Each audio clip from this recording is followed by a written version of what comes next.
የክብር ስፖንሰሮች ኢትዮ ቴሌኮም እና የኢትዮጵያ ንግድ ባንክ።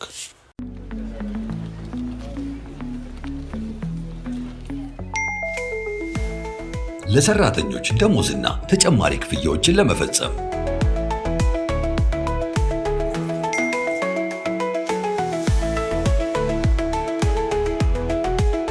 ከዶላር፣ ዩሮ እንዲሁም ፓውንድ አካውንቶ ወደሚፈልጉት አካውንት ገንዘብ ለማስተላለፍና ክፍያ ለመፈጸም የረጅም ጊዜ የባንክ ስቴትመንቶችን በቀላሉ ለማግኘት የበረራ ትኬትን ካሉበት ሆኖ ለመግዛት እንዲሁም ማረጋገጫ ደረሰኝን ለማግኘት በተጨማሪም የተለያዩ ድርጅቶች ክፍያዎች ለመፈጸም የኢትዮጵያ ንግድ ባንክን የኢንተርኔት ባንኪንግ አገልግሎት ሲመርጡ በየትኛውም ጊዜና ቦታ ፈጣን እንዲሁም ጥራት ያለው የኢንተርኔት ባንኪንግ አገልግሎት ለማግኘት ያስችላቸዋል። የኢትዮጵያ ንግድ ባንክ ሁሌም የሚተማመኑበት ባንክ።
Nexus L127 L131 L2028 ዛኔክሰስን ያዙ ከዓለም ጋር ይጓዙ።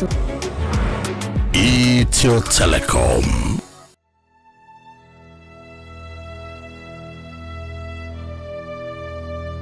ሀገር ማለት ሰው ነው። ሰው ማለት ሀገር። በእያንዳንዱ መንገድ ብዙ ታሪክ አለው፣ የሚሰማ የሚነገር።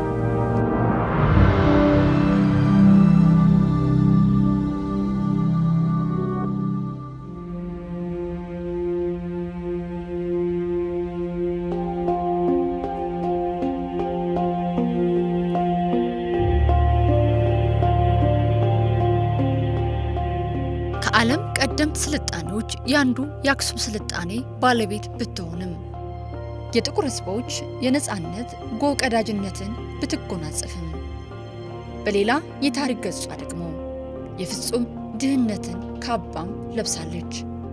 የአብሮነት ምሳሌ እንደሆነችው ሁሉ የጦርነትና የእርስ በርስ መከፋፈልም የታሪኩ አካል የእስከዛሬም መገለጫዋ ነው። ኢትዮጵያ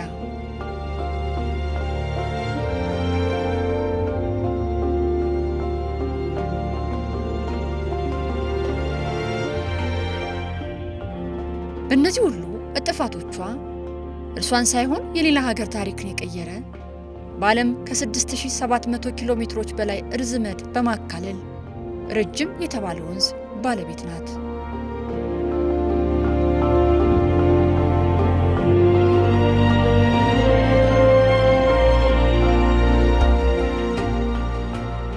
ከ440 ሚሊዮን በላይ ሕዝብ የሚኖርባቸውን 11 ሀገራት የሚያረሰርሰው በሀገሩ አባይ ከሀገሩ ሲወጣ ናይል የፈርዖኖችን ምድር ግብፅን ብቻ ሲጠቅም ኖሯል።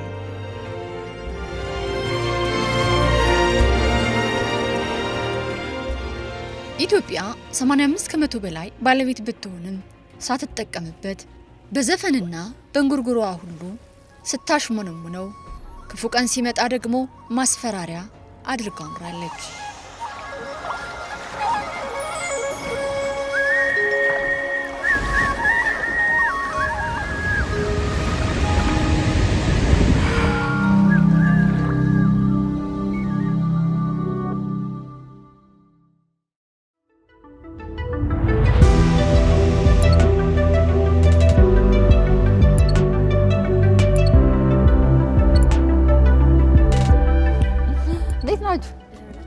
ዘር አይደል?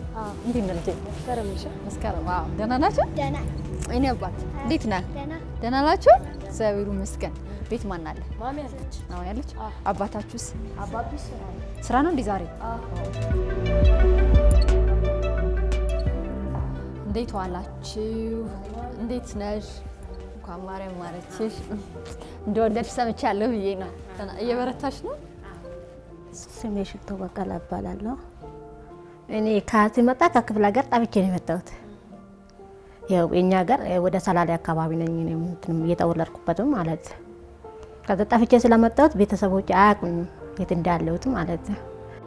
እኔ የምሰራው ቦታ እየመጣች እንተዋወቅ ነበርና በሰው ስራ አግኝታ ዋስ እንደሆነላት ጠይቃኝ ነበረ። ከዛ ዋስ ሆንኩላት፣ ስራ ገባች። ከዛ በኋላ እንደዋወል ነበረ። ከዛ በኋላ ነው ጓደኝነት የጀመረን ከሱ ጋር ማለት። ከዛ በኋላ ልክ እንደ ወንድም እንደ እህት ከዛ እያለ ሲመጣ የጓደኛ ማለት ነው በቃ። ከዛ ከሱ ጋር ጓደኝነት ጀመረ። ያው ከትንሽ ጊዜ በኋላ አንድ ላይ መኖር ጀመረን ማለት ነው።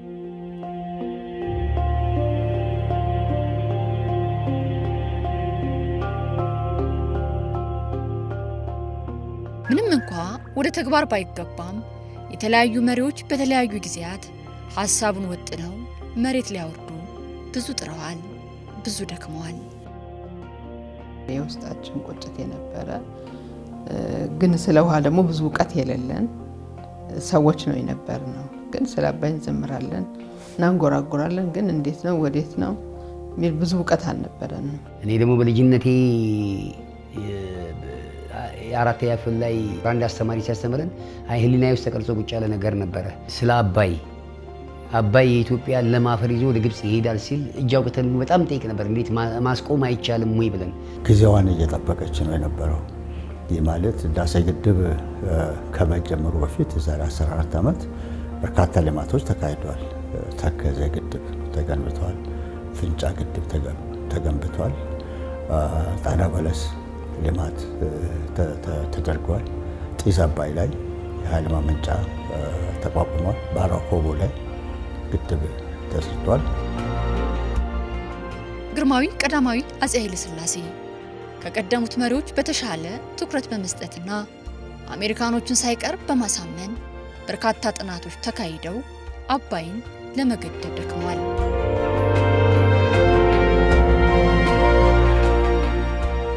በዚህ የንጉሱ ጥረት የተደሰተው ህዝብም ድጋፉን ሰጥቷቸው ነበር። ከነዚህም የሸዋ ባላባት የነበሩት አቶ ታደሰ ታቼ ለወቅቱ የአዲስ አበባ ከተማ አስተዳደር ከንቲባ ደጃዝማች ከበደ ተሰማ በጻፉት ደብዳቤ በአባይ ወንዝ ላይ የግድቡን አስፈላጊነት በመጥቀስ ከግል ርስታቸው አንድ ጋሻ መሬት ከወር ደመወዛቸው ደግሞ በየወሩ 5 ብር እየተቆረጠ 200 ብር ለግድቡ ስራ እንዲውል ጠይቀው ነበር። ይህ የንጉሱና የመንግስታቸው ጥረት ከጢስ አባይ ፍንጫ ግድብ ያለፈ ወደ ስራ የተገባበት አልነበረም።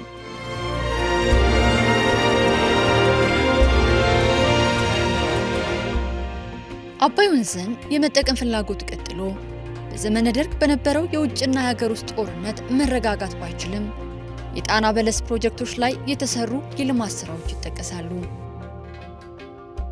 በተለይም የውሃ ሀብት ለመጠቀምና በዓለም መድረክ የሚቆሙ ብቁ ኢትዮጵያውያንን ለማፍራት ያሰበው በኢትዮጵያ የመጀመሪያው የአርባ ምንጭ የውሃ ኢንስቲትዩት እንዲቋቋም መደረጉ ትልቅ እርምጃ ነበር።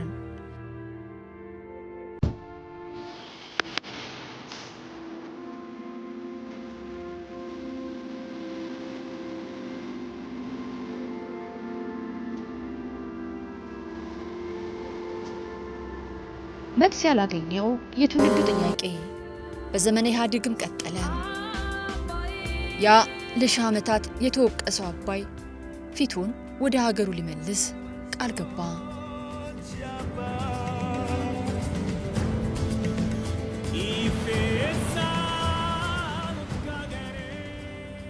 በዛች ጎጆ ደግሞ የጥንዶችን የህይወት መስመር ሊቀይር የሚችል አዲስ ታሪክ መጻፍ ተጀመረ። በጣም የደከመ ቤት ውስጥ ነው። ኩሽና ነገር ነው ቤቱ። 2 ቦታ ከፍለው ነው እዛ ያከራዩን። በዚህ በኩል ሴትዮዋ ኩሽና ከተጠቀማለች፣ በዚህ በኩል ደግሞ እኛ እንኖራለን ማለት ነው። በዚህ ጭሱ እየገባ ደሞዜ ራሱ 350 ነው እንደዛ አካባቢ ነበረ። እዛው አካባቢ የሰፈር ጥበቃ የሰራው ማለት ነው። ከዛ በቃ እግዚአብሔር እህለዋችሁን አንድ ጋር ይሁን ስላለ አላዛር ድንገት ተጸነሰና ከዛ ወዲያውኑ ቀይሬ ደግሞ እዛው ከሰፈር ጥበቃ እዛው ጥበቃ መሰራበት ቦታ ሸማቾች የህብረት ስራ ማህበር ተቋቁሞ ነበር በዛ አመት ላይ። እኔ ደግሞ ማርኬቲንግ 10+1 ስላለኝ ተወዳድሬ እዛው ቢሮ ውስጥ ገባው ማለት ነው። እኔ በወቅቱ ስራ ቦታ ሆኜ ነው ደውላ የነገረችኝና እንትን ማለቷን መጸነሷን የነገረችኝ። በጣም ልጅ ልፈልግ ነበረ። እንደገና ደግሞ ያለው የኑሮ ሁኔታ ደግሞ ለዛ የሚፈቅድ አይደለም። ደነገኩኝም ፈለግኩኝም።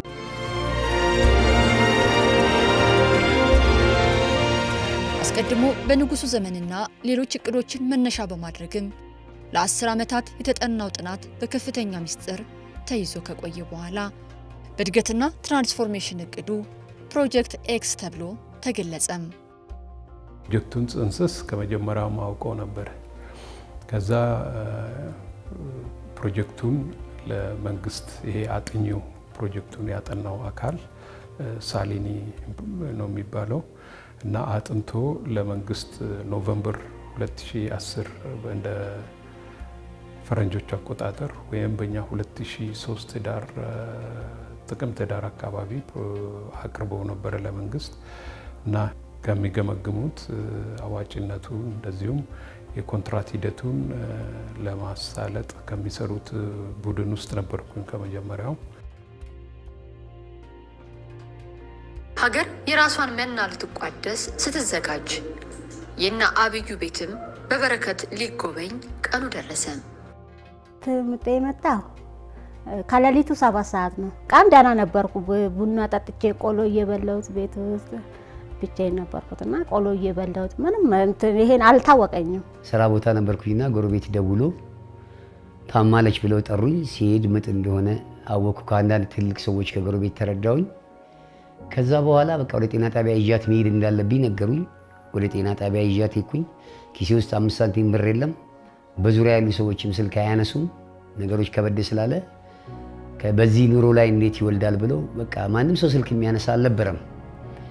ጠዋት 1 ሰዓት አካባቢ በቃ 1 ሰዓት አካባቢ ወለድኩ።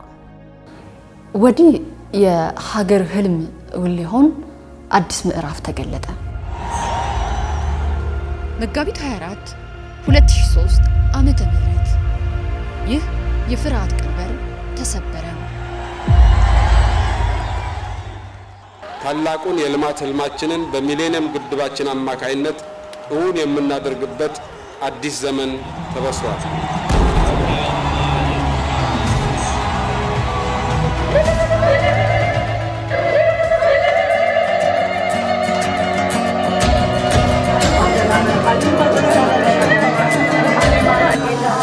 ወደ ቤት ስገባ ጎረቤቶችም አሉ፣ ጓደኞችም አሉ። አቀባበል አድርጎልኝ ገንቦም ሰርቶ ቡናም አፈልቶ የሚችሉትም ዳቦም ደፍቶ ምንም ፋንዲሻ እንኳን እስከማይቀር ድረስ ነው አቀባበል አደረጉት ማለት ነው። ጣባይን ነው የምንለው ምናምን ይላሉ። ከዛ ባሉት ምን አገባኝ ምናምን ይላሉ ነው ማለት ነው።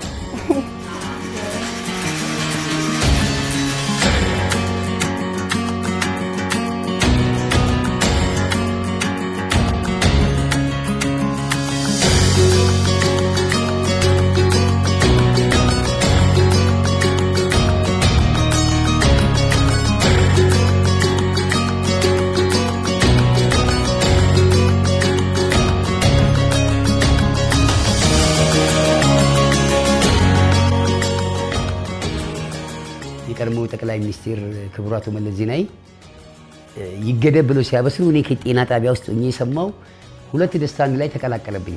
አንደኛ የአባይ መገደቡ በጣም ነው ደስ ያለኝ። ሁለተኛ ደግሞ በጣም እኔ ልጅ ለማየት በጣም ጓጓ ነበር። ወልዳለሁ አልወልድም ወይ የሚለው ችግር ራሱ በራሴ ሕሊና ውስጥ መልስ ያገኘ ጉዳይ ስለሆነ በጣም ደስተኛ ነበርኩኝ። በቃ ህዝቡ ከዳር እስከ ዳር ወጥቶ እንትን ሲል ድጋፍ ሲሰጥ ሲደሰት፣ እኔ ደግሞ አንዴ በልጄ እደሰታለሁ፣ አንዴ በአባይ እደሰታለሁ። ምንም ነገር ኪሴ ውስጥ ባይኖርም በጣም ደስተኛ ነበርኩኝ። ያንቺን ዕለት ልረሳት አልችልም መቼም ቢሆን።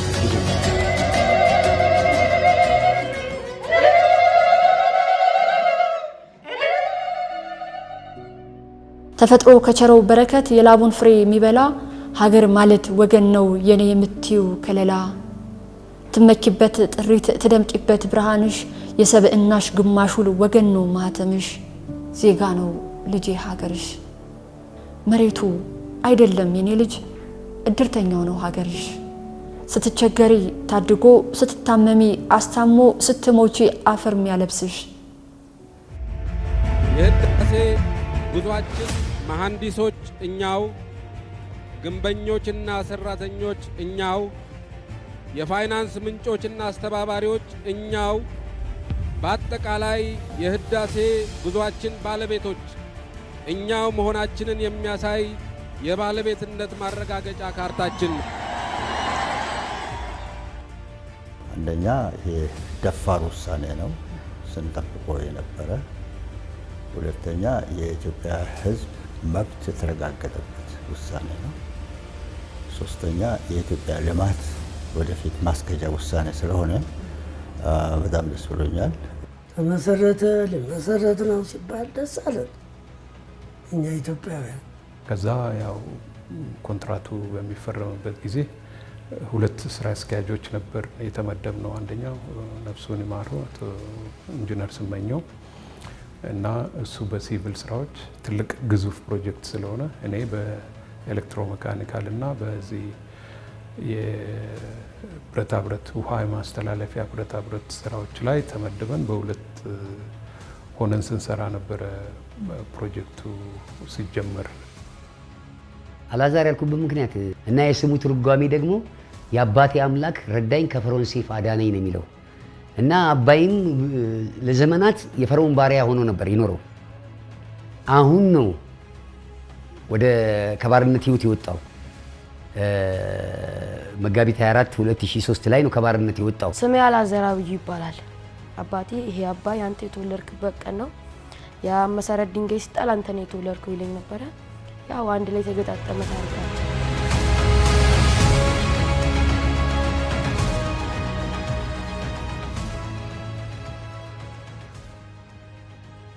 ይህን የህዝብ ማዕበል መቆጣጠርና ወደ ግድቡ ግንባታ ኃይልነት መቀየር ያስፈልግ ነበር። በተሻለ አደረጃጀት ተጠያቂነት ባለው አሰራር ይመራ ዘንድ የህዳሴ ግድቡ ህዝባዊ ተሳትፎ አስተባባሪ ብሔራዊ ምክር ቤት በ2003 በሚኒስትሮች ምክር ቤት ተቋቋመ። እንግዲህ የሀገር ውስጡ እንደምታዩ በጣም በሚገርም ሁኔታ በሁሉም ክልሎች በሁሉም ከተማ አስተዳደሮች እስከ ወረዳ እስከ ቀበሌ ድረስ ኢትዮጵያዊ የተነቃነቀበት ትልቁ የህዝብ ጎርፍ የነበረበት የማዕበል ድጋፍ የነበረበት ጊዜ ነው።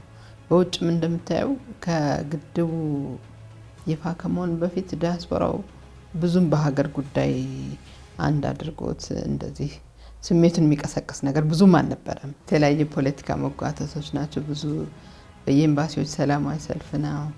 እርስ በርስ የተለያየ ነው። አንድነትም መተማመኑም አልነበረም። መጠራጠሩም ብዙ ጉዳዮች ነበሩት። ግን በህዳሴው ግድብ ላይ እንደምታየው ሁሉም ልዩነትን ትቶ ሁሉም የፖለቲካ ስሜቱና ትኩሳቱን አብርዶ ለአባይ የሀገራዊ አንድነቱን የገለጸበት ትልቅ ለኢትዮጵያ እና ዲያስፖራና ኢትዮጵያን ለማገናኘት ትልቅ በር የከፈተ ፕሮጀክት ነው።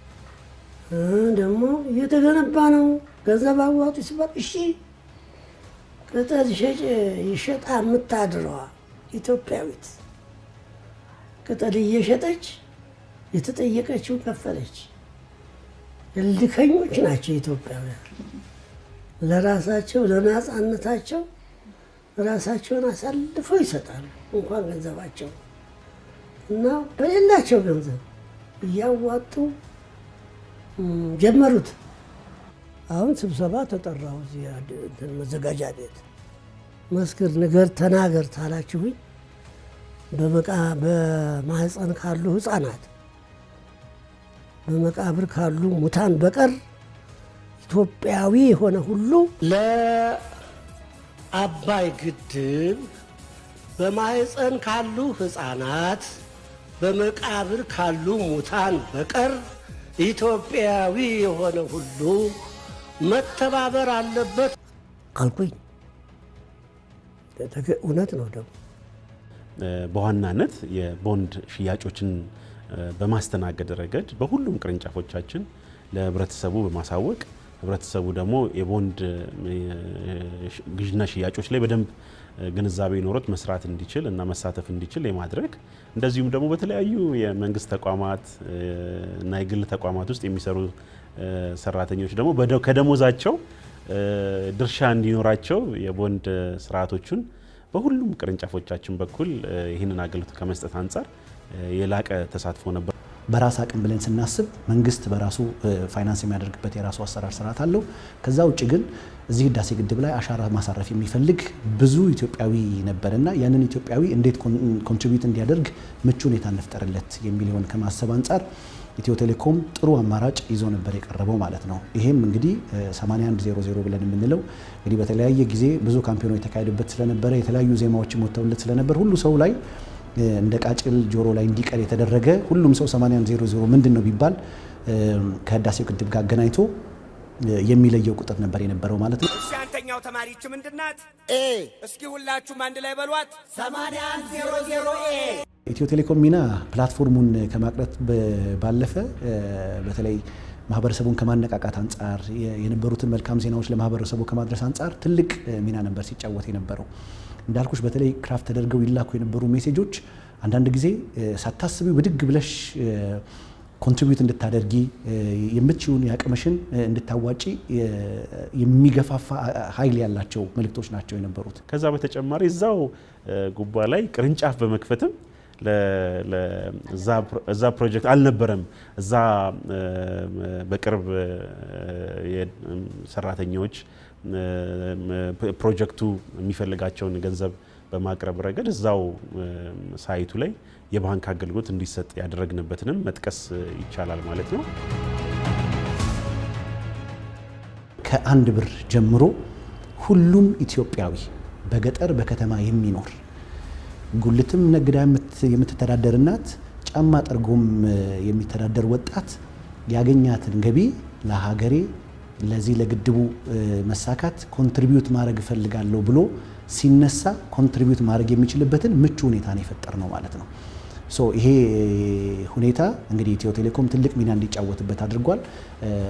በዚህም ደግሞ እስካሁን ኦልሞስት ወደ 900 ሚሊዮን የሚጠጋ ገንዘብ ማሰባሰብ ተችሏል ማለት ነው። በአጋጣሚ እየሄድን እንዳለ የአባይ ህዳሴ ግድብ አንተ የተወለድክበት ቀን መታሰቢያ ቦንድ አለ እንግዛ በሚል ሀሳብ ከአባታችን ጋር ተያይዘን ሄደን ገዝተን መጣን ማለት ነው። ቦንዱን ይሄው የኢትዮጵያ አሻራ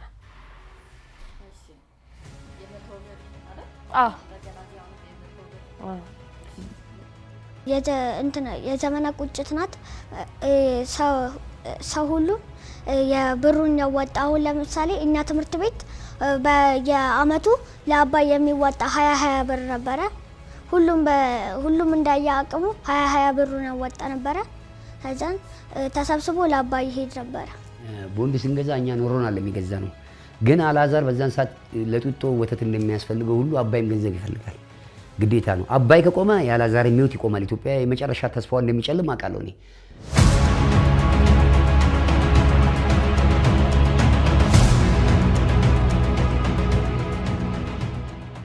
በተጨማሪም ሁሉም የህብረተሰብ ክፍል ያካተቱ የጉብኝት ፕሮግራሞች ተዘጋጅተው ህዝቡ የሰማውን ዜና በአይኑ አይቶ ያምን ዘንድ በበለጠ የባለቤትነት ስሜት ይሳተፍም ዘንድ ተደረገ። ሀገርም አስቀድማ የጠበቀችው ነገር ግን ደግሞ በዚህ ደረጃ ይሆናል ብላ ያልጠበቀችው ወይ ያልገመተችው ፈተና መጣ። ለዚህም በተለያዩ ዓለም አቀፍ መድረኮች የነበሩ ሙግቶችን ማንሳት እንችላለን።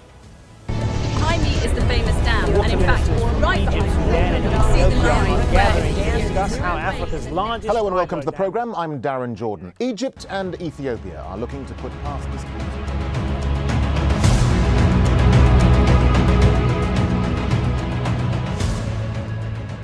ይህ ፕሮጀክት አባይ ላይ ትኩረት ያድርግ እንጂ በናይል ተፋሰስ ያሉ ሀገራትን ማሳተፍ ወይም ተጠቃሚነታቸውን ማስረዳት ይጠይቅ ነበር።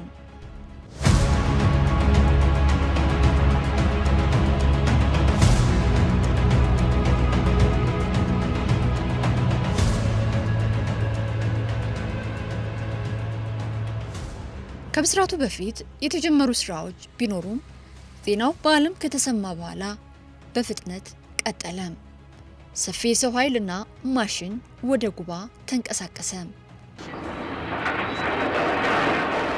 በርካታ ማሽነሪዎችን ወደ ፕሮጀክቱ ሳይት ከመውሰድ አንጻር ከውጪ መምጣት ያለባቸው ባለሙያዎች ሀገር ውስጥ መጥተው ስራ እንዲጀምሩ ማድረግ የተለያዩ ኤክስፐርቶች ከተለያየ ዓለም አቀፍ ቦታዎች እና ተቋማት መጥተው መስራት የሚችሉበትን በፕሮጀክቱ ባህሪ አንጻር ሞቢላይዝ የሚደረግበት ወቅት ስለሚሆን ከፍተኛ የገንዘብ አቅም ይፈልጋል፣ መነሻ ገንዘብ ይፈልጋል እና በዛ ወቅት የሚፈለገውን ገንዘብ በማቅረብ ረገድ ትልቅ ሚና ተጫውቷል። ለምን ፕሮጀክት ስኬታማ የሚሆነው ሲጀምር ነው።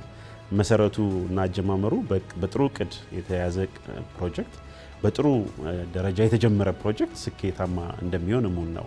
ከዚህ አንጻር ባንኩ የተጫወተው ሚና በመጀመሪያዎቹ ወቅት ላይ ገና ብዙ ሪሶርስ ሞቢላይዝ ሳይደረግ እንግዲህ ፕሮጀክቱ ከተጀመረ በኋላ ነው ንቅናቄዎች የተጀመረው እና በመጀመሪያዎቹ ጊዜያቶች የሚፈልገውን ገንዘብ በማቅረብ ረገድ ሚናውን የተጫወተው የኢትዮጵያ ንግድ ባንክ ነውና ከዛ በተጨማሪ እንግዲህ ከተለያየ ዓለም የመጡ ኮንትራክተሮች፣ ባለሙያዎች እና ቬንደሮች ወይም አቅራቢዎች የሚፈልጓቸው ኢኒሻል ፔመንቶች ነበሩ በፎሬን ከረንሲ። ለምን ከውጪ ሲመጣ የመጀመሪያ አድቫንስ ፔመንት ክፍያዎች ስለነበሩ በእነዚህ ሂደቶች ውስጥ የመጀመሪያው ፌዝ ላይ የሚፈልገውን የፎሬን ከረንሲ በማቅረብ በውላቸው መሰረት የሚከፈለውን ክፍያ በወቅቱ በመክፈል የመጀመሪያዎቹ ፌዞች ላይ የዚህ አይነት አስተዋጽኦ ነበር። በአካባቢው ላይ ቢዝነስን መሰረት አድርገን አይደለም፣ ልማቱን መሰረት ያደረገ ጊዜውን የዋጀ እስከ 5G ድረስ የደረሰ የኔትወርክ ኢንፍራስትራክቸር ዲፕሎይ አድርገናል። እነኚህን ኢንፍራስትራክቸሮች ዲፕሎይ ስናደርግ ቀላል አይደለም። በተለይ አንዳንዶቹ የሲቪል ስራዎቻቸው በጣም ቻሌንጂንግ የሆኑባቸው ሁኔታዎች አሉ። ፋይበሮቹን ከመቅበር አንጻር፣ መሬቶቹን ቆፍሮ ቀብሮ ኮሜርሻላይዝ ከማድረግ አንጻር፣ ስራ ላይ እንዲውሉ ከማድረግ አንጻር የኛ ሰራተኞች በጣም ትልቅ ርብርብ ነው የሚያደርጉት። መጀመሪያ ሲሄድ ባዶ መሬት ነበረ። በጣም ደስ ይል ነበር። ባለሙያዎች ብቻ የሚፈቱት እንቆቅልሽ የማወቅ ወይ መጠየቅ ያህል ነበር ለሰው እንኳን ለማስረዳት። ከዚያ በኋላ ያለፈውን ታሪካችንን በተለይ ወድቀንበት የነበረውን ታሪክ አንስቶ የቀደመ ገናናነታችንን ይመልስ ይሆን በማለት እንደገና የሚል ዘጋቢ ፊልም ሰራን።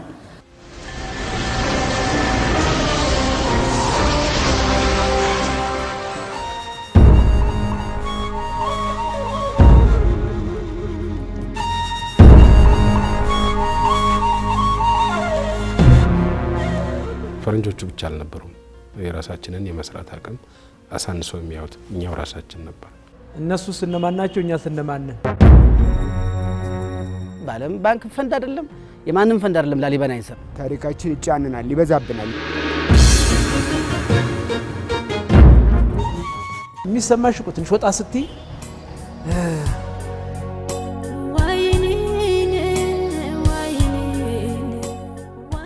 ይህ አባይ ለዘመናት በራበን ጊዜ ለዘመናት በጠማኝ ጊዜ እንዲህ ለማፈራችንን ይዞ ሲሄድ ውሃው እየፈሰሰ ለአንዳች ነገር ሳንጠቀምበት እሱ እኛን ሲወቅስ እኛም እሱን ስንወቅስ ለዘመናት ስንወቃቀስ ኑረናል። ዛሬ እሱም እኛም ለአንድ ነገር ስንል አንድ ላይ አብረናል ለኢትዮጵያ።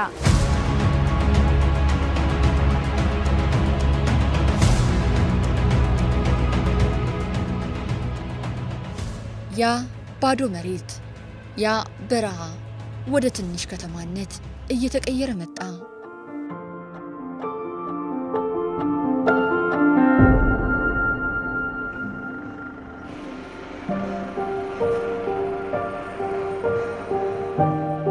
በዚህ ሁኔታ በድንገት የሀገሪቱ መሪና ግድቡን ያስጀመሩት አቶ መለስ ዜናዊ ህልፈት ተሰማ።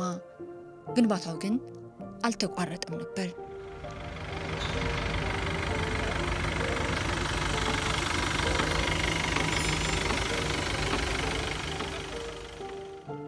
በሙያቸው የውሃ ምህንድስና ምሁር፣ በመንግስት ስልጣናቸው ምክትል ጠቅላይ ሚኒስትርና የውጭ ጉዳይ ሚኒስትር የነበሩት አቶ ኃይለ ማርያም ወደ መሪነት ሲመጡ የግድቡ ሌላ ምዕራፍ የተገለጠበት ነበር። የግብጽ ፕሬዝዳንት ወደ ስልጣን ከመጡ በኋላ በተደጋጋሚ የኃይል አማራጭ እስከ መውሰድ የሚሉ ቃላትን አዘወተሩ። So you're going to proceed with construction as planned, even though Egypt is concerned that the dam will affect the flow of the River Nile and its share? I have said time and again that the construction will not be stopped for a second. Would you be willing to share some of the design plans with the international community? We have already shared with Egypt and Sudan.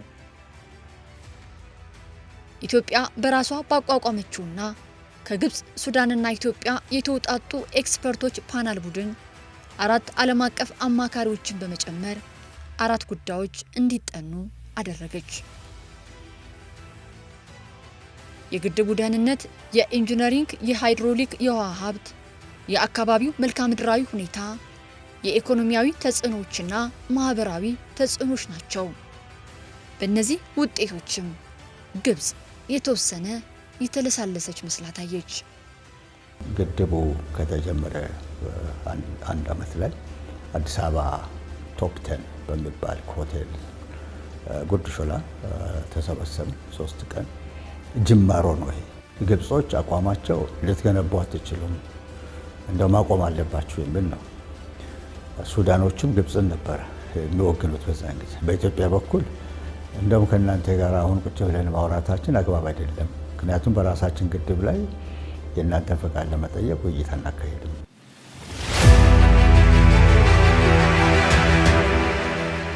በ2010 የመጣውን ለውጥ ምክንያት በማድረግ ዶክተር አብይ አህመድ ወደ መሪነት ሲመጡ ግድቡን በተመለከተ የጀመሩት ያለፉት ዓመታትን ጉዞውን በመገምገም ነበር።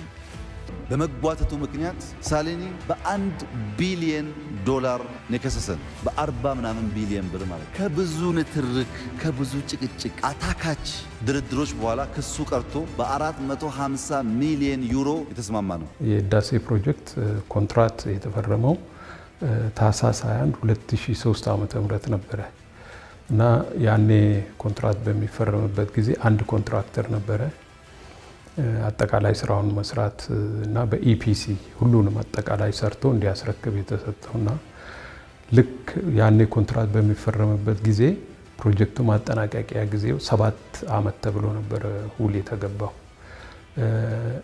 1 ወር ከጥቂት ቀናት በኋላ ከ1 ወርና ጥቂት ቀናት ተደምሮበት ኮንትራክተሩ አይ ይሄ ግድብ መሰረቱ ልል ድንጋይ ነው፣ ስለዚህ ይሄ ግድብ በተባለው የጊዜ ገደብ ውስጥ ማጠናቀቅ አልችልም፣ ተጨማሪ 3 ዓመት አካባቢ የሚገመት ጊዜ ያስፈልገኛል የሚል አቀረበ። እንግዲህ የ3 ዓመት የእድሜ ማራዘሚያ ማለት የፕሮጀክት ጊዜ ማራዘሚያ መጣ።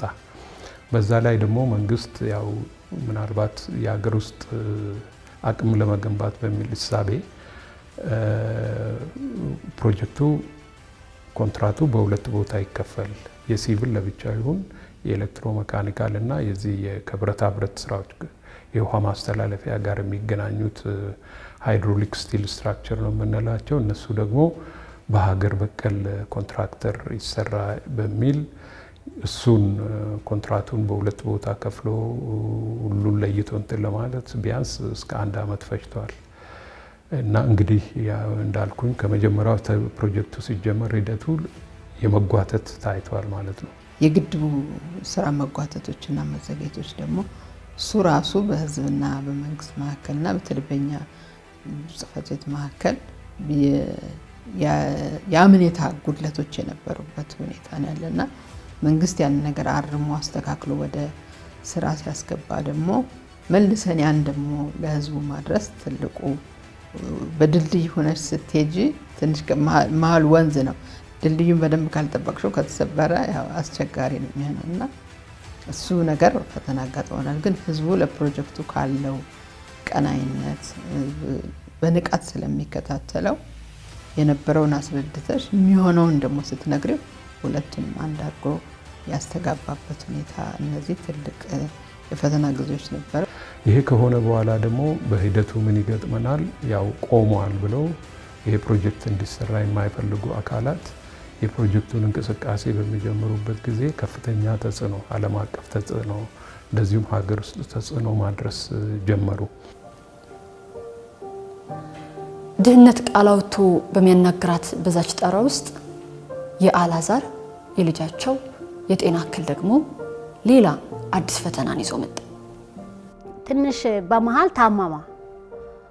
ጡቴም አልጠባም ማለት ጡቴም ወተት አልነበረበትም። ከዛ በቃ እኔ የሚጠባ ነው የሚመስለኝ፣ አይጠባውም።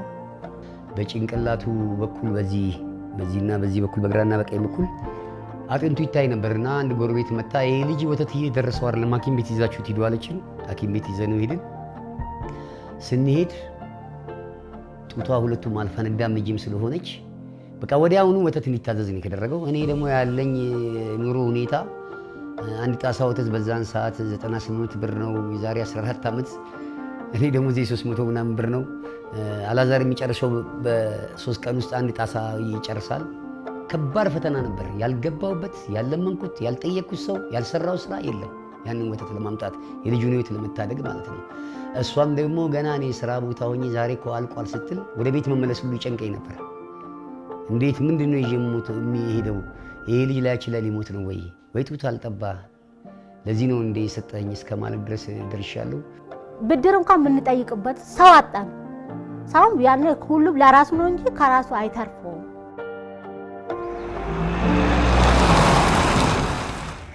በድጋሚ ሲሄድ አስታውሳለሁ። ለምን እንደሆነ ባላውቅም መንገዱ በጣም አስቸግሮን ነበረ። ከዛ በኋላ ብዙ ኪሎ ሜትሮችን በመኪና ከሄድን በኋላ ሳየው ግን በጣም የሚገርም ነበር። ያ ማለት ከምርቃቱ 6 ወይ 7 ዓመታት በፊት ይመስለኛል ካልተሳሳትኩ ለመጨረሻ ጊዜ ያየሁት። ግን የነበረው ሁኔታ ለኔ ግድቡ አልቆ እንደማየት የሚሰጥ ነበረ። ያ የነበረው አንድ ሆኖ ያ የነበረው ልህነት ውጭት በእርግጥ መሬት ላይ ሲወርድ ምን አሳየ የሚለውን ነገር ነው በጣም ለማየት የጓጓሁት። ፋውንዴሽኑ ምኑ ሁሉ ለዚህ ያበቃ ነው እኛ ነን። በረሃማ ነው እንግዲህ እንደታወቀው እንደ ዛሬ አይደለም። ስንመጣ አሉ ሰዎች አሉ እንደዛ አልነበረም። እንደዚህ ውብ ሆኖ አልታየም ነበረ። በጣም ወጣ ወረዶች አይተን ነው የተለያየ በሽታ አለ፣ ሙቀት ያለ የተለያየ በሽታ አለ። ግን ይሄ ሁሉ ችለን ያው እስከዚህ ደርሰናል። እግዚአብሔር ይመስገን። አዎ ብዙ ነገር አለ፣ በርግጥ መታመም አለ፣ ብዙ ነገር አለ፣ ሙቀት አለ፣ ድካም አለ። ያው ብዙ ነገር አሳልፈናል። ሙቀቱ መቆጣጠር አቅቶኝ ነበር። በቀን ሻወር 4 ጊዜ ነው ወስዴ ነበር፣ በቀን ማለት ነው። አሁን ላይ ተሳክሎ አንዴ የምወስድበት ታይም ነው ማለት አዳፕት አድርጌዋለሁ፣ በረሃው ማለት ነው ከመቆየት ያንጻር ማለት ነው። እና አሁን ላይ በጣም ደስ ብለኝ ነው የምሰራው። አላስ በርቱ የሚባለው ያው የተሻለን ነገር ለማምጣት ነው። ከሁሉም በላይ ትልቁ ስራ ተሰርቷል። እነኛ ወገኖች አልፈዋል። ትልቅ ግን አደራ ተውሄደዋል። እኛ ቀርተናል። እናንተ ቀጥሉ፣ ጽኑ ነው መልእክቱ። ታላቅ በሆነ የሀገር ፍቅር ስሜት ራስንና ሀገርን ወደ ተሻለ ደረጃ ለማድረስ በየአካባቢው በየሙያቸው የሚተጉ ወጣቶችን በመወከል ላባቸው ልክ እንደ ደም ሆኖ አሻራቸውን በዚህ የኢትዮጵያ ታላቁ የህዳሴ ግድብ ላይ ያስቀምጣሉ። እነዚህ የበረሃ ጀግኖች የዚህ ትውልድ የለውጥና የመልካም ምግባር አምባሳደሮች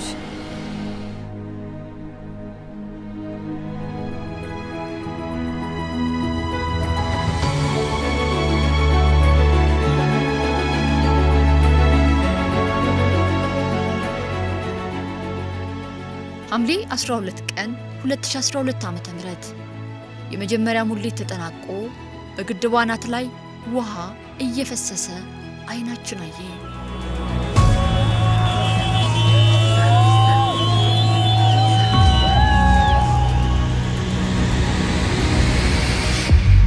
ሁለተኛው ሐምሌ 12 ቀን 2013 ዓ.ም ሞልቶ ሲፈስ በድጋሚ ማየት ለዛ ከመቀነቱ ፈቶ ለሰጠ ህዝብ ልዩ ስሜት ነበረው።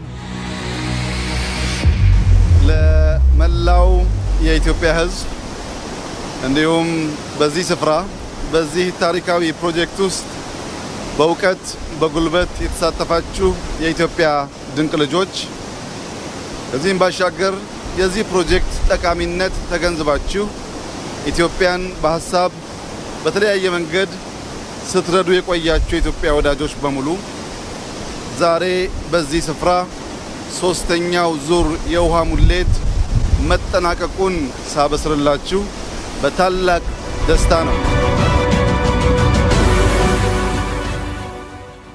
የልቦናችን ሀቅ ፍንትው አድርጎ እያሳየ ህዝቦችን ከሰንደቃቸው አስተሳስሮ ያቆየ ሀገር ቋንቋ ነው ልጄ የሁለንተናሽ መስታወት ሲከፋሽ ትሸሸግበት ሲደላሽ ትኳኳይበት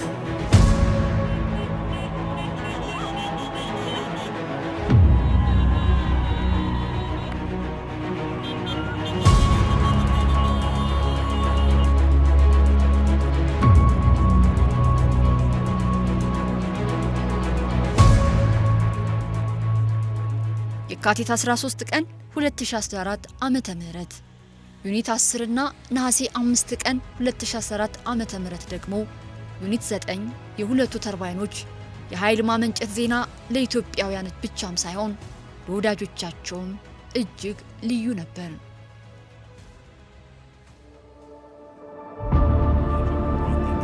United Nations calling for international intervention and accusing Ethiopia of threatening 2012 ጥቅምት የአሜሪካ ፕሬዝዳንት ጽፈት ቤት ለመጀመሪያ ጊዜ በታላቁ የህዳሴ ግድብ ላይ መግለጫ ወጣ። ግብጽም ይህን አጋጣሚ በመጠቀም ለአሜሪካ ጣልቃ ገብነት ጥያቄ አቀረበች።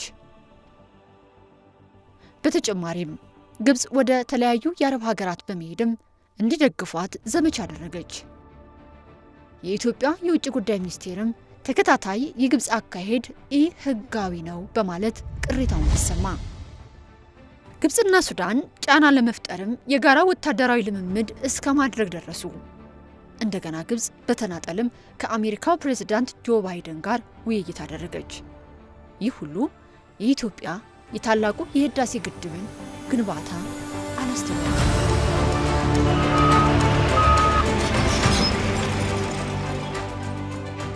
ባልተለመደ መልኩ በተባበሩት መንግስታት ድርጅት የጸጥታው ምክር ቤት የውሃ ጉዳይ ለውይይት የቀረበበት ታላቁ የኢትዮጵያ ህዳሴ ግድብ በብዙ ስብሰባዎች ሊዳኝ የቀረበበት የኢትዮጵያ ተደራዳሪዎችም ሀገርና ህዝብን አስቀድመው በየመድረኩ የተሟገቱበት ጊዜ ነው። We are not building a nuclear plant, which is not the first of its kind in Africa or in the world. The world has many experience on hydroelectric dam. Very dangerous situation because Egypt is not going to be able to live that way. And they'll end up blowing up the dam. And I said it and I say it loud and clear. They'll blow up that dam and they have to do something. President Trump, stop pressuring Ethiopia. Stop pressuring Ethiopia. ከነዚህም አንዱ አሜሪካ ከዓለም ባንክ ጋር በመሆን ራሷን አደራዳሪ አድርጋ የመጣችበት ተጽዕኖ ለመፍጠር የሞከረችበት የዋሽንግተን ዲሲው የ2020 የጥር 28 እና 29 ውይይት ይገኝበታል። እና ዋሽንግተን ዲሲ ሄደን ቀላል ነገር አይደለም፣ ከባድ ነበር። በሁለት ቀን እንደው ያልቃል ይፈረማል የተባለው ነገር የሚፈረመው ግብጾች የወሰዱትን አሜሪካኖች አሻሽለው ለግብጽ የበለጠ በሚበጅ መንገድ ነው ያዘጋጁት። ይሄ ለኢትዮጵያ የማይሆን ነገር ስለሆነ እኛ እዚህ እንዲፈረም አንፈቅድም፣ ይህን አንቀበለውም። የኢትዮጵያ ጉዳይ ስለሆነ ይህን ወደ ኢትዮጵያ ይዘን የምንመለሰው በሚል ፈረሰ። በዛን ጊዜ እንግዲህ ሰው በእውነት በየሀገሩ ያለው ሰው በጣም ተሸብሮ ነበር። ፍርማ ይደረግ ይሁን ምን አይነት ፍርማ ይሁን የኢትዮጵያን አንገት የሚያስቀላ ፍርማ ይሁን ግብጾች እጃችንን በቃ ያዙ ማለት ነው የሚሉ ሰዎች ነበሩ። አሜሪካ ጣልቃ መግባቷ ሲታወቅ ፍርሃት ነበረ።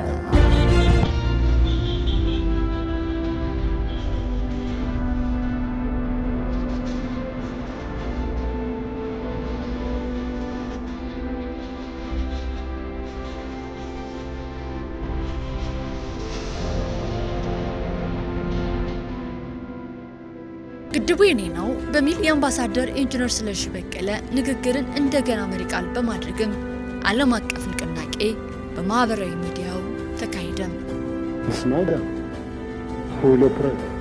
غير مستعدة لتقديم أي تنازلات لمصر والسودان، لماذا تذهب إلى التفاوض إذن؟ تحياتي لك ولضيفك الكريم وللسادة المشاهدين والمشاهدات. أولا من يقول بأن إثيوبيا تتهرب من المفاوضات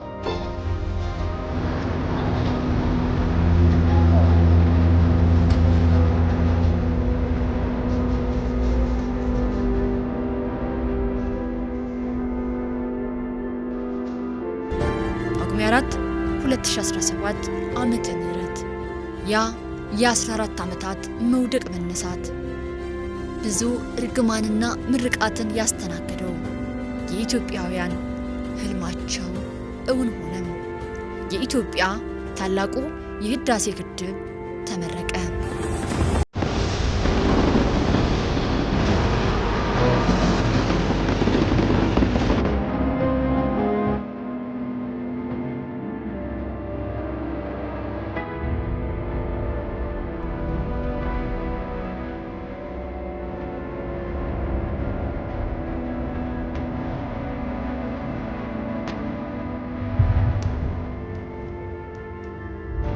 ክቡራችሁ ኢትዮጵያውያን ታሪክ ሰምተናል፣ ታሪክ አይተናል፣ ታሪክ ተምረናል።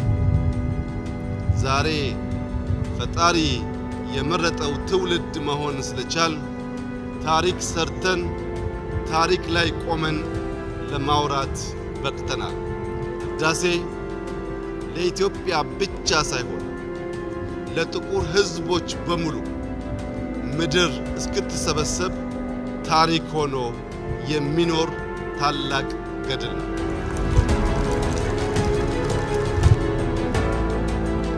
ለታችኛው ተፋሰስ አገራት ወንድሞቻችን፣ ለኑቢያ ወንድሞቻችን፣ ለምስር አገር ወንድሞቻችን ኢትዮጵያ ህዳሴን የሰራችው ለመበልጸግ አካባቢውን በብርሃን ለመምራት የጥቁር ህዝብ ታሪክ ለመቀየር እንጂ በፍጹም ወንድሞቿን ለመጉዳት ስላልሆነ በቅን ልቦና ስጋት የሚያድርባችሁ ወንድሞቻችን የጎረቤት ሀቅ የእናንተን ሀቅ መቼም ቢሆን ኢትዮጵያ የማታስቀር መሆኑን ዛሬ በኢትዮጵያ ህዝብ ፊት በድጋሚ ላረጋግጥላችሁ እወዳለሁ።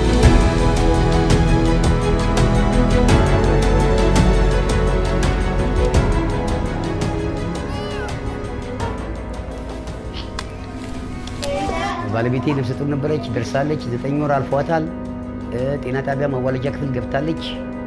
አባይ በዚህ በኩል ሊመረቅ ከፍተኛ ሽርጉድ አለ። ከዛ በእለቱ እኛ አመመኛለች፣ ጤና ጣቢያ ይዘናት ሄድን። ሴት ልጅ ከ14 ዓመት በኋላ ደግሞ ህዳሴው ግድብ ሲመረቅ ወለድን እና ይሄ እኔ ለራሴ አሁን ሳስበው ራሱ በጣም ይገርመኛል።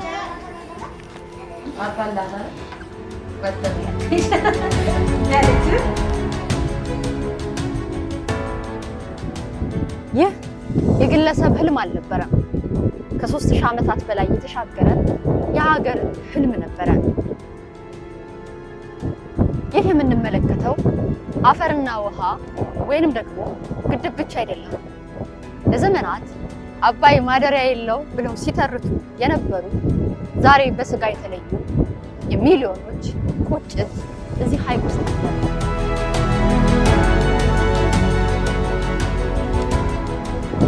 እዚህ ውስጥ የሀገርና የህዝብን አደራ ተሸክመው የቤተሰብ ናፍቆታቸውን ቻል አድርገው በበረሃ ለ14 ዓመታት የታገሱ የሰሩ የኢትዮጵያውያን ላብ አለ። ከምንም በላይ እዚህ ውስጥ በዓለም ፊት የቆመ ትልቅ እውነት አለ። ብዙ ዓመታትን የተቀበረ ቀን ሲያገኝ አፈር አራግፎ በመነሳት ሀገርና ህዝብን በዓለም መድረክ የገለጠ አዲስ ድርሳን ያጻፈ እውነት እዚህ አለ።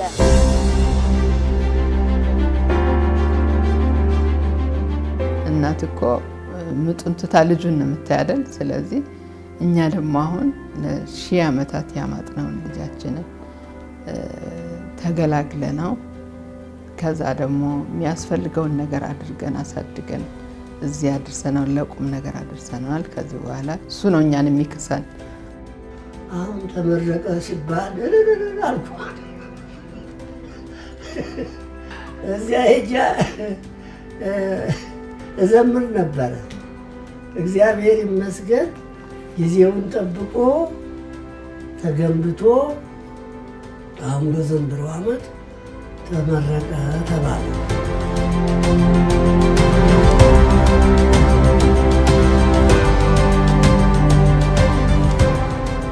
በአጠቃላይ ከ5 ቢሊዮን ዶላር በላይ የወጣበት የኢትዮጵያ ታላቁ የህዳሴ ግድብ በ13 ተርባይኖች ከ5000 በላይ ሜጋዋት ኤሌክትሪክ ኃይል ያመነጫል። ንጋት ኃይልን ጨምሮ በግድቡ በተፈጠሩ ሰው ሰራሽ ሐይቆች በዓመት ከ10,000 በላይ ቶን አሳ ማምረት ያስችል በሚፈጠሩት 78 ደሴቶችም ለቱሪዝም መዳረሻ ሌላ አማራጭ እንደሚሆን ይጠበቃል።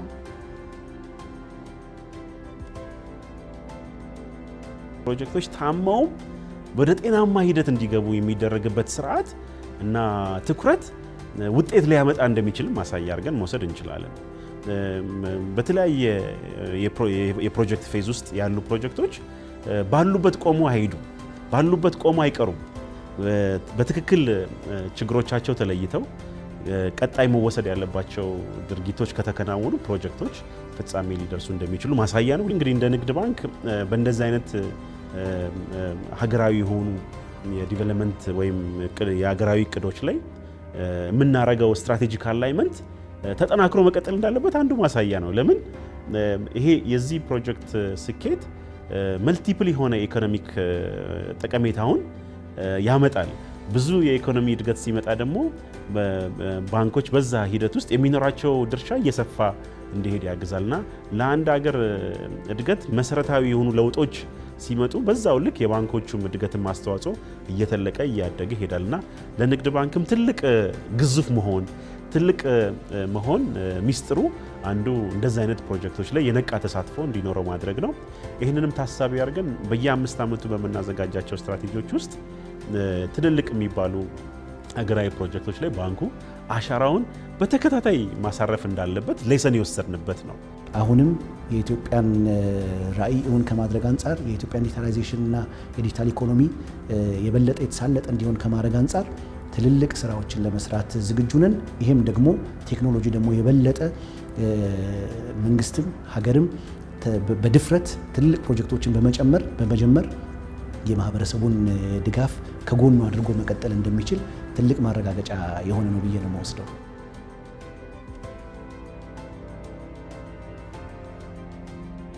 እንኳን ለኛ ለሌሎችም አሁን ሚዲያውን ብትከታተይ አፍሪካ ውስጥ ከአፍሪካም ውጭ ህንድን ሩቅ ቦታ ሄደሽ እንግዲህ ኢትዮጵያ የሰራችው እንደ ተአምር ይቆጥራል። እኛ ግን ተአምር ሳይሆን ስራ ነው የሰራነው። ምንም ተአምር የለበትም እዚህ ውስጥ።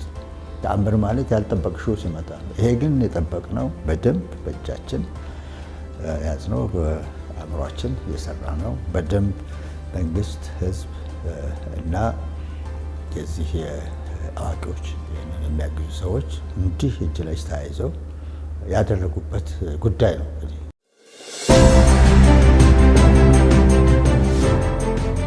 ዛሬ የግድቡ ግንባታ አልቆ ልባችን ቢያርፍም በእያንዳንዱ ኢትዮጵያውያን ቤት ገብቶ የሚታይ የሚዳሰስ ለውጥ እንዴት ያመጣ ይሆን የሚለው ከደስታችን ጀርባ ያለ ጥያቄ ነው። ታላቁ የኢትዮጵያ ህዳሴ ፕሮጀክት ዋናው ዓላማው ኤሌክትሪክ ማመንጨት ነው። እንግዲህ እንደምታወቀው እናቶቻችን በጤናማ ባልሆነ ኢነርጂ ነው የሚጠቀሙት፣ ማለት ያው በጭስ ታጥነው ነው።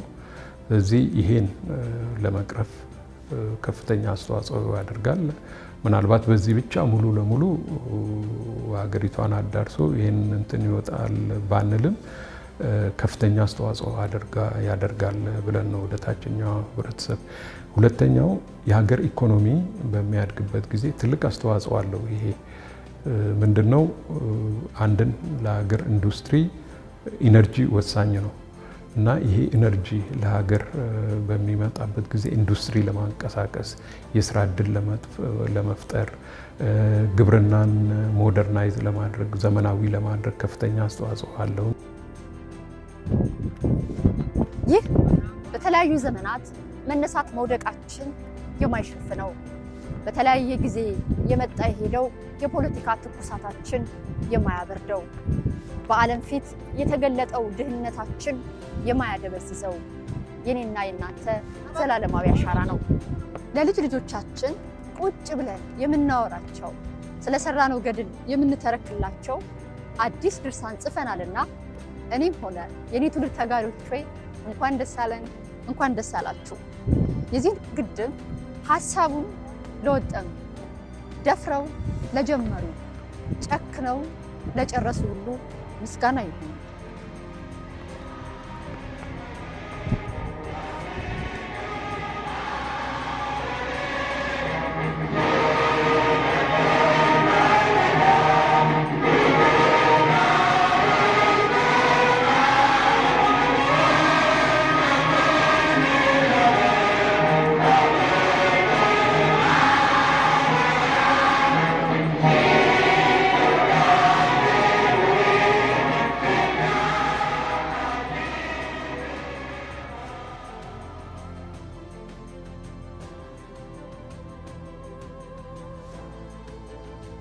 የክብር ስፖንሰሮች ኢትዮ ቴሌኮም እና የኢትዮጵያ ንግድ ባንክ።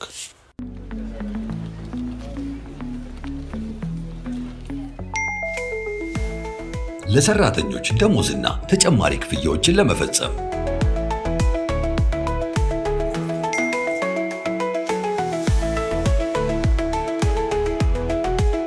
ከዶላር፣ ዩሮ እንዲሁም ፓውንድ አካውንቶ ወደሚፈልጉት አካውንት ገንዘብ ለማስተላለፍና ክፍያ ለመፈጸም የረጅም ጊዜ የባንክ ስቴትመንቶችን በቀላሉ ለማግኘት የበረራ ትኬትን ካሉበት ሆኖ ለመግዛት እንዲሁም ማረጋገጫ ደረሰኝን ለማግኘት በተጨማሪም የተለያዩ ድርጅቶች ክፍያዎች ለመፈጸም የኢትዮጵያ ንግድ ባንክን የኢንተርኔት ባንኪንግ አገልግሎት ሲመርጡ በየትኛውም ጊዜና ቦታ ፈጣን እንዲሁም ጥራት ያለው የኢንተርኔት ባንኪንግ አገልግሎት ለማግኘት ያስችላቸዋል። የኢትዮጵያ ንግድ ባንክ ሁሌም የሚተማመኑበት ባንክ።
ኔክሰስ ኤል127 ኤል131 ኤል2028 ዛኔክሰስን ያዙ፣ ከዓለም ጋር ይጓዙ። ኢትዮ ቴሌኮም